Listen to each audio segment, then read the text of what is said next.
Hello students, how are you. काफ़ी दिनों के बाद आप लोगों के लिए मैं वीडियो बना रहा हूँ। तो आप लोगों ने पिछली वीडियो मेरी देखी होगी, उसमें क्लास 12th के सारी वीडियो को इंक्लूड किया था।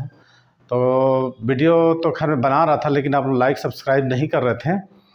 और अब मैं सोचा कि क्लास 11th का जो वीडियो है मेजरमेंट फंडामेंटल जो है उसको आप लोगों के लिए बनाऊँ। तो आज मैं आप लोगों को लिखाऊँगा, जैसे कि देख रहे हैं बोर्ड का नाम, मेजरमेंट्स एंड यूनिट्स। ठीक है, मेजरमेंट एंड यूनिट्स पीछे आप लोग देख रहे हैं, बढ़िया। तो what is the measurement and units, इसका हिंदी मीडियम के स्टूडेंट लोग के लिए मैं बता दूं कि मेजरमेंट का मतलब होता है कि मापन, और यूनिट्स का मतलब होता है मात्रक। मेजरमेंट एंड यूनिट्स, ठीक है। तो what is the measurement and what is the unit. मात्रक तो आप लोग जानते ही हैं, छोटे छोटे क्लास में भी पढ़ते आ रहे हैं। तो मात्रक मतलब ये होता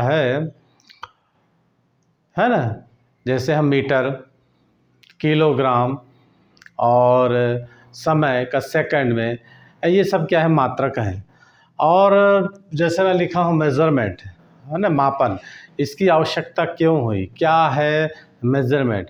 तो चलिए लिखिए, कागज़ के उठा लीजिए। हिंदी और इंग्लिश मीडियम के दोनों स्टूडेंट बैठे हुए हैं, तो मैं इसका आपको लिखवा देता हूँ नोट्स, और आप लोग वीडियो भी देखते रहिए, इसको बनाते भी रहिए, ठीक है। तो लिखिए measurement, all the quantities which can be measured precisely is known as physical quantities, है ना। तो किसी भी भौतिक राशि का यथार्थपूर्वक मापन जो होता है, किसी भी भौतिक राशियों का यथार्थपूर्वक मापन क्या कहलाता है, भौतिक राशि है। लिख लिए, किसी भी भौतिक राशियों का यथार्थपूर्वक मापन उन्हें भौतिक राशियाँ कहते हैं, ठीक है। तो हम इसको अच्छे से माप सकें, क्लियर कर सकें, उसी को अपन क्या बोलते हैं, भौतिक राशियाँ। तो भौतिक राशियाँ जो होती हैं दो प्रकार की होती है। फिजिकल क्वांटिटीज़ है two types. How many types of physical quantity. तो फिजिकल क्वांटिटीज़ है टू टाइप्स। नंबर 1 होता है fundamental physical quantities, okay, fundamental quantities. Number 2 derive quantities, ठीक है, मूल राशियाँ और व्युत्पन्न राशियाँ। क्या बोला मैंने, मूल राशियाँ और व्युत्पन्न राशियाँ। मूल राशियाँ ऐसी राशियों को करते हैं जो कि ये अपने आप में स्वतंत्र होती है, ठीक है। Which type of fundamental units, fundamental units are independently to each other. मूल राशियाँ स्वतंत्र होती है और ये किसी अन्य राशियों पर निर्भर नहीं हो सकती हैं। और व्युत्पन्न राशियाँ ये राशियाँ हैं जो मूल राशियों से भी मिलकर बनी होती है। तो लिख लीजिए, क्या समझाया मैंने। वे राशियाँ, मूल राशियाँ ऐसी राशियों को कहा जाता है जिन्हें व्यक्त करने के लिए अन्य भौतिक राशियों की मापन राशियों की आवश्यकता नहीं होती है। और व्युत्पन्न राशियाँ किसे कहते हैं, जिन्हें व्यक्त करने के लिए मूल राशियों की आवश्यकता होती है। ओम तिवारी, तुम खूब हंस रहे हो, पढ़ते नहीं हो। हाँ, अभी आओ, चलो कैमरा के सामने आओ, लिख लिए। चल लिखिए, मूल राशियाँ, व्युत्पन्न राशियाँ। क्या लिखिए,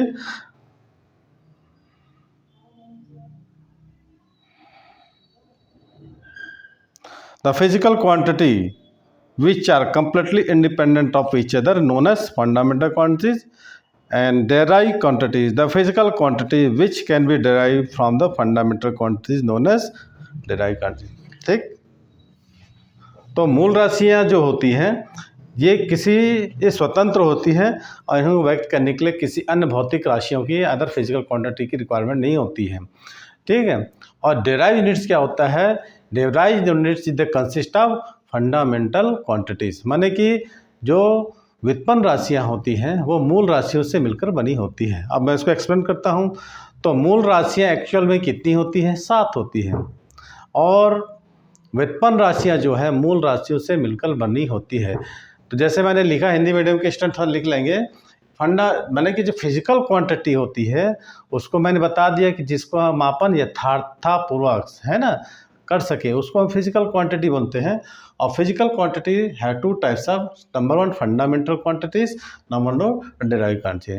fundamental quantities are independent to each other and derived units is the consist of fundamental quantity. ठीक है, तो fundamental quantity have 7 types. Number one length, number one length लंबाई, इसका यूनिट क्या होता है मीटर।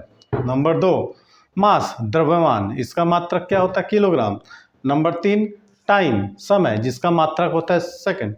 नंबर चार टेम्परेचर ताप, जिसका मात्रक केल्विन। ल्यूमिनस इंटेंसिटी ज्योति तीव्रता, इसका मात्रक होता है कैंडेला। इलेक्ट्रिक करंट विद्युत धारा, जिसका मात्रक होता है एम्पियर। चौथा होता है क्वांटिटी ऑफ मैटर पदार्थ की मात्रा, इसका मात्रक होता है मोल। और दो पूरक मूल मात्रक है ना, जो दो पूरक मूल मात्रक है, मात्रक में हम देखेंगे ये राशियां हैं क्वांटिटीज हैं। ठीक है, अब देखिए डेराइव यूनिट्स। ठीक है, डेराइव यूनिट्स क्या होते हैं। डेराइव यूनिट्स के लिए हमको फंडामेंटल राशियों पर निर्भर करना पड़ता है, जैसे कि समय, ठीक है, लंबाई, ये दोनों यदि मिलकर बने, जैसे कि चाल बराबर दूरी बटे समय। क्या होता है velocity is the distance upon time होता है ना। तो डिस्टेंस, तुम उधर से देख रहे हो, आओ पढ़ो, आइए इधर बैठिए आप। जैसे कि वेलोसिटी डिस्टेंस अपॉन टाइम, आपको हंसी आ रही मेरे को तुमको देख के, डिस्टेंस अपॉन टाइम। तो दूरी, दूरी का मात्रक क्या होता है लेंथ, समय का मात्रक समय। जो मैंने लिखा वेलोसिटी, ठीक है, ये होता है डिस्टेंस अपॉन टाइम। डिस्टेंस को हम लेंगे लंबाई में, जिसका मात्रक होता है क्या मीटर, एक मूल मात्रक है। टाइम जो कि इस एक फंडामेंटल है, जिसका मात्रक क्या होता है सेकंड। ठीक है, तो मीटर बटे सेकंड ये किसका है एक, तो यह एक क्या होगा डेराइव। जैसे आयत का क्षेत्रफल एरिया ऑफ रेक्टेंगल, ये क्या होता है लेंथ इनटू ब्रेथ, दोनों का यूनिट क्या होता है मीटर। ठीक है, इनटू मीटर, जो कि लंबाई का मात्रक है, तो मीटर घात 2। तो ये हो गया हमारा व्युत्पन्न राशियां या फिर डेराइव यूनिट्स। लिख लीजिए, उतार लीजिए।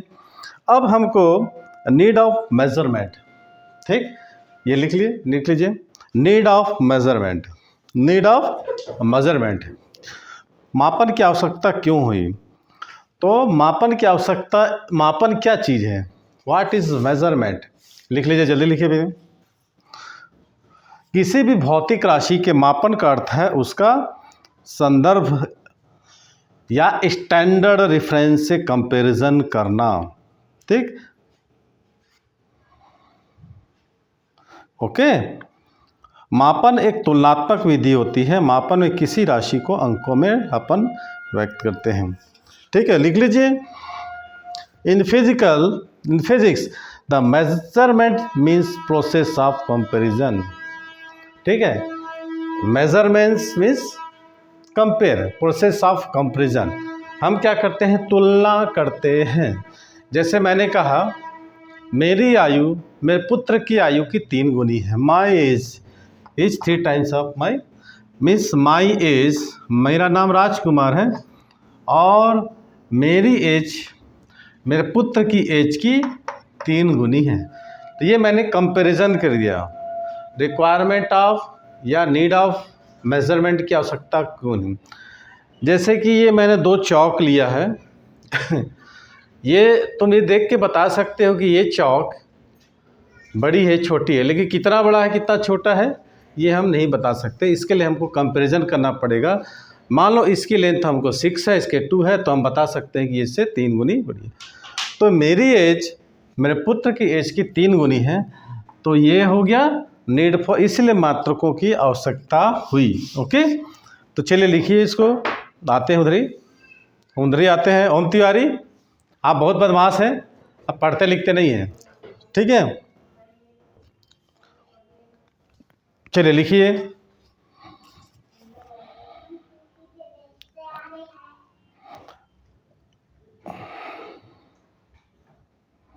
किसी भौतिक राशि के मापन का अर्थ है उसका संदर्भ मात्रक से तुलना करना। संदर्भ मात्रक क्या है? उसी प्रकार की भौतिक राशि होती है। ठीक है,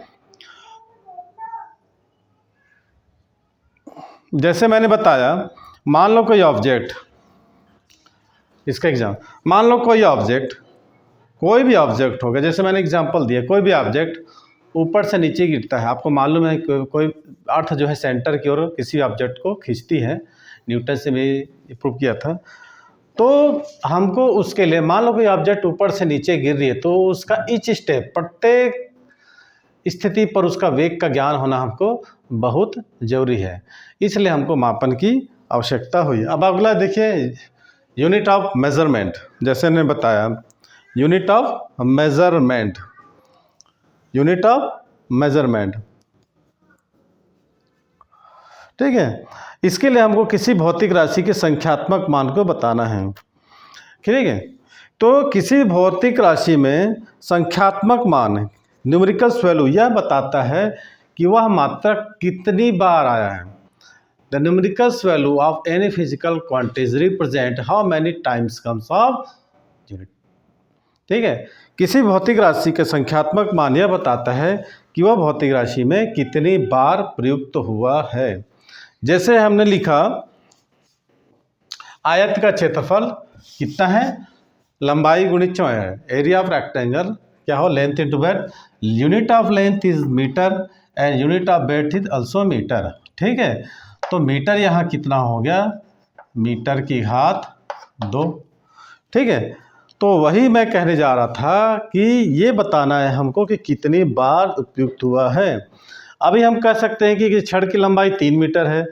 ठीक है, तो छड़ की लंबाई है ना, लंबाई का मात्रक क्या होता है?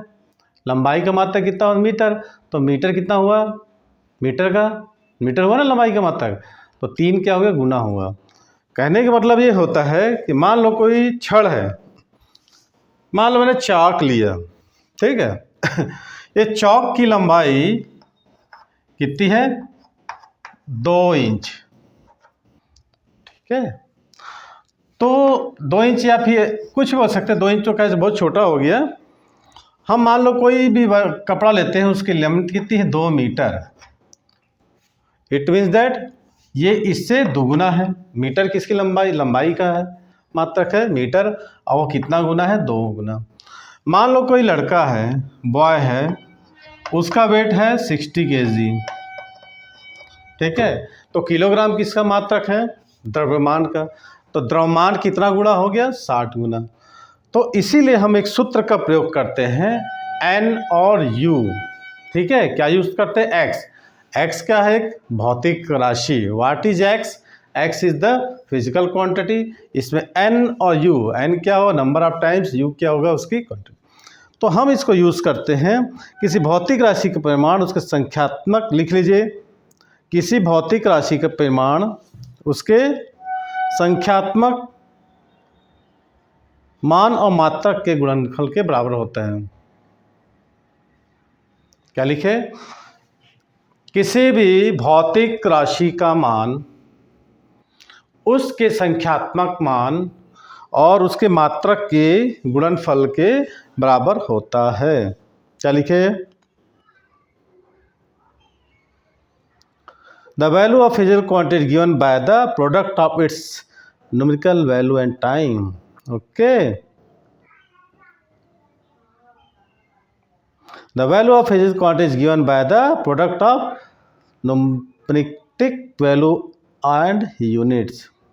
लिखो, for the given fixed physical quantity, if the unit of change, then its numerical value also change. If the numerical value of physical quantity Q, a measure of unit U1 is N1 and the unit U2 is N2. ठीक है, clear?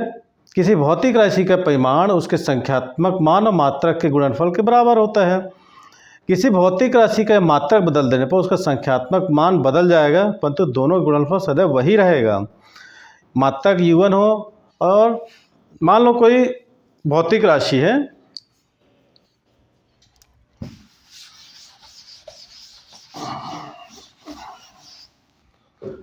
मान लो कोई भौतिक राशि है Q, जिसका संख्यात्मक मान n1 और उसका मात्रक कितना है u1। एक दूसरी भौतिक राशि q है जिसका संख्यात्मक मान n2 और तो इसमें हम लिख सकते हैं n1 u1 equal to n2 u2। ठीक है, it means that n is the inversely proportion to u। Clear. अब आप इससे देख रहे हैं कि n जो है उसका संख्यात्मक मान है, u क्या है उसका मात्रक है। यदि इस रौसिक राशि का संख्यात्मक मान बढ़ता है तो इसका मान कम हो जाएगा, यदि इसका मान कम होता है तो इसका मान माने ये जो संख्यात्मक मान का मान बढ़ने पर ये कम होगा और इसका मान संख्यात्मक कम होने इसका मान बढ़ेगा, क्योंकि दोनों एक दूसरे के व्युत्क्रम हैं। ठीक, किसी भौतिक राशि का संख्यात्मक मान उसके मात्रक के व्युत्क्रमानुपाती होता है। Numerical value of physical quantity is reciprocal of its unit. ठीक है, अब क्लियर हो गया, किसी भौतिक राशि का संख्यात्मक मान और उसका मात्रक दोनों एक दूसरे के व्युत्क्रमानुपाती होते हैं। क्या लिखोगे, मैंने किसी भौतिक राशि का numerical value of any physical quantity is inverse of its units. ठीक है, यदि एक का मान कम होता है तो एक का मान ज़्यादा होगा। अब हमको इसकी विशेषताएं क्या दिखेंगे, इसकी कुछ 4 या 5 विशेषताएं हैं। नंबर 1, यह एक वेल डेफिनेशन माने अच्छी तरीके से डिफाइन हम कर सकते हो। नंबर 1 लिख लिए, यह एक अच्छी तरीके से सुपरिभाषित हो। It should be well definition, it should B suitable size, है ना। ये क्या होना चाहिए, इसका एक छोटा माने एक साइज इसकी अच्छी होनी चाहिए, ना आकार में ना बड़ा होना चाहिए और ना ही बहुत छोटा है। ठीक है,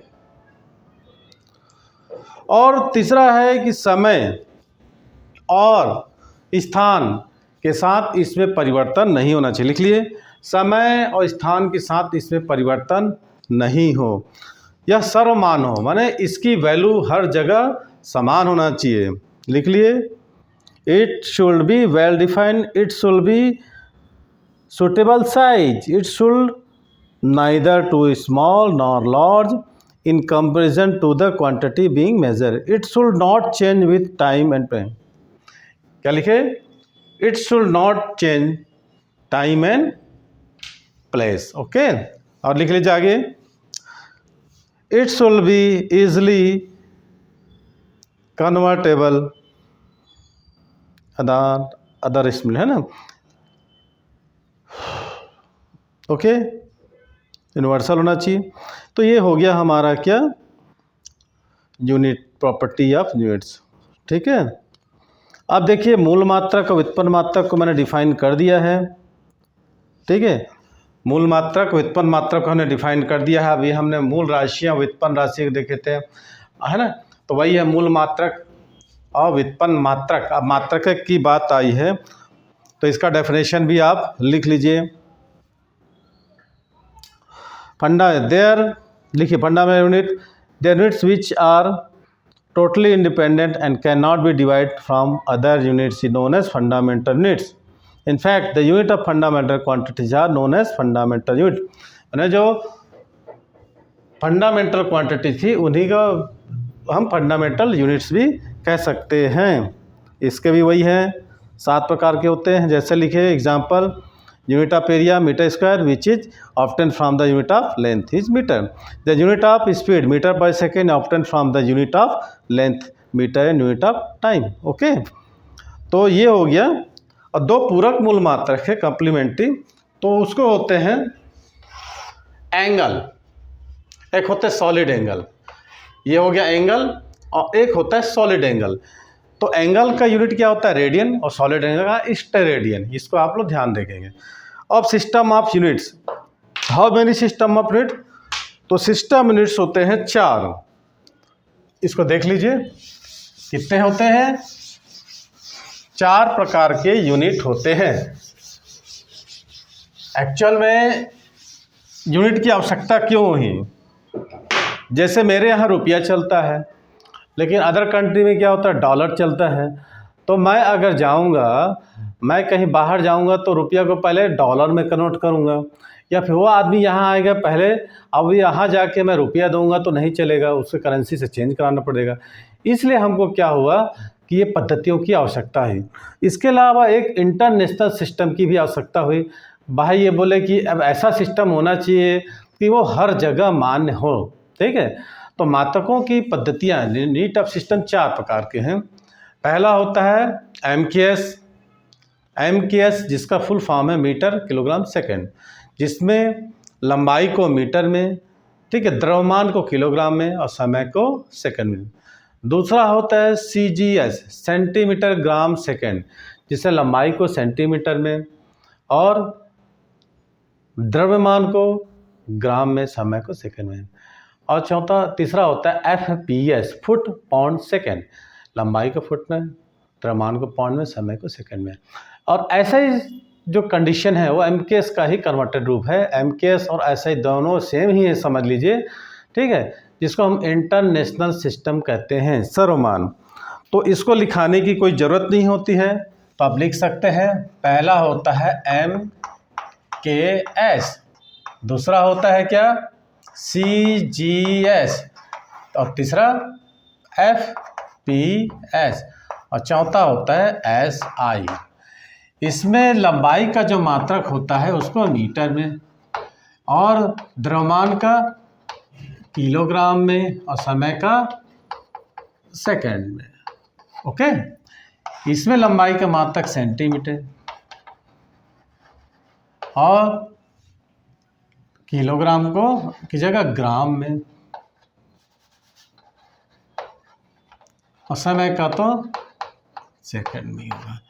इसमें होता है फुट और पाउंड और सेकंड, लंबाई को, लेंथ को फुट में और मास को पाउंड में। और ये होता है इंटरनेशनल सिस्टम, इसमें भी वही होगा, मीटर, किलोग्राम, सेकंड। ये 4 प्रकार के जो क्या थे, यूनिट ऑफ सिस्टम, जो हर जगह यूज़ हमको करना पड़ेगा। ओके, तो आज जो मैंने बताया कि मात्राओं को लिखते समय हमको क्या क्या सावधानी रखना पड़ेगी, चल लिख ले। जो भी जितने भी यूनिट्स हैं उसको हम क्या करेंगे, जो भी अल्फ़ाबेट, अंग्रेज़ी के अल्फ़ाबेट हैं उसके अनुसार बड़े अक्षरों में लिखना चाहिए, ठीक है, ओके, कि छोटे अक्षरों में लिखना चाहिए। जैसे मीटर के लिए एम, किलोग्राम के लिए, अगर किसी वैज्ञानिक के नाम पर रखा गया है उसको ए लिखेंगे। और हमेशा जो भी होगा, जो भी इंडिकेटर होगा उसको सिंगुलर में लिखना है, एक वचन में। 10 में एम को 10 एम लिखना है, 20 kg जैसे 20 kg लिखना है, एस नहीं लगाना है। और कोई भी यूनिट हो उसका इंडिकेटर, उसके आगे कोई फुल स्टॉप भी नहीं लगाना है। और कोई भी यूनिट का पूरा नाम अंग्रेजी में लिखते समय समस्त अक्षर छोटे अक्षर में ही होना चाहिए, ठीक है। समझ में आया इसमें क्या क्या बताया मैंने? चल लिख देखे, बोर्ड में लिख देते हैं। कोई भी यूनिट हम लिखेंगे, ऐसा सिस्टम में जब हम किसी को भी लिखेंगे तो पहला क्या होना चाहिए, सिंगुलर में, ठीक है। जैसे मान लो कि ये कोई भी हो गया, जैसे रॉड, ये लेंथ ऑफ रॉड ये कितना है, 10 मीटर में है, तो इसको 10 मीटर ही रखना चाहिए। 10 मीटर एस नहीं लगाना चाहिए, ये प्लूरल में चेंज करने के लिए। या दूसरा क्या बोला मैंने, इसके आगे फुल स्टॉप नहीं लगाना चाहिए। फुल स्टॉप ऐसे करके नहीं देना है, आपको ऐसे ही लिख के क्लियर करना है, ठीक है। जब आप मान लो इसको फुल इंग्लिश अल्फ़ाबेट में लिखेंगे तो इसको छोटे अक्षरों में लिखें, नहीं कि 10 METER या METR जो भी लिखेंगे ऐसा नहीं लिखेंगे, उसको छोटे में लिखें। जैसे किलोग्राम, KILOGRAM, इसको कैपिटल लेटर में नहीं लेना चाहिए। तो ये मैंने 3-4 जो है इसके क्या बताया, प्रॉपर्टीज़ बताया, ये लिखने के मेथड बताया उसको, तो उसको आपको वैसे ही लिखना चाहिए, ठीक है। ये जानकारी हम दिए इसके। और जितने भी यूनिट है लिखेंगे को छोटे अक्षरों में ही लिखना है, पर किसी वैज्ञानिक के नाम पर आ गया, जैसे कि एम्पियर, AMPERE, ये क्या है, इलेक्ट्रिक करंट की यूनिट है। तो 10 एम्पियर, तो इसको हम 10 एम्पियर ऐसा लिखेंगे। किसी साइंटिस्ट के नेम पर हो तो साइंटिस्ट के नेम का पहला अक्षर को लिख देते हैं। जैसे 200 केल्विन, ये टेम्परेचर का है, तो इसको हम क्या करेंगे, कैपिटल में लिखेंगे। तो क्या लिखा, मैं जानकारी दिया, फुल स्टॉप नहीं लगाना है, प्लूरल नहीं करना है, अल्फ़ाबेट में स्मॉल लेटर में लिखना है, ठीक है। और स्मॉल लेटर में लिखने के बाद मान लो कोई साइंटिस्ट के नेम पर होता है तो उसको कैपिटल लिखना है। तो आज की जानकारी में यहाँ तक दिया। अब आगे की जानकारी में हम डायमेंशनल फार्मूला निकालना सीखेंगे और कुछ न्यूमेरिकल्स करेंगे। डायमेंशनल फार्मूला क्या है वो यूजेस पढ़ेंगे। और वीडियो को लंबा ना करते हुए आज की वीडियो को यहीं समाप्त करते हैं। तो मैं वही कहूँगा बार बार कि यदि कुछ लोग नए जुड़ रहे हैं तो नए नए वीडियो देखने के लिए और सब्सक्राइब तो करेंगे ही, करने के बाद जो आइकन है बेल आइकन उसको दबा देंगे, ऑल नोटिफिकेशंस को जारी कर दें, ताकि मान लो जैसे वीडियो डालता हूँ तो आपका नोटिफिकेशन में शो कर दे, तो इसका आप लोग फ़ायदा ले सकें, ठीक है। तो ओके, आप लोगों का टाइम भी हो गया, केमिस्ट्री की क्लास चालू हो गई है, तो वीडियो को स्टॉप करते हैं। आप लोग भी लिखना बंद कर दीजिए, कल लिखेंगे, ओके।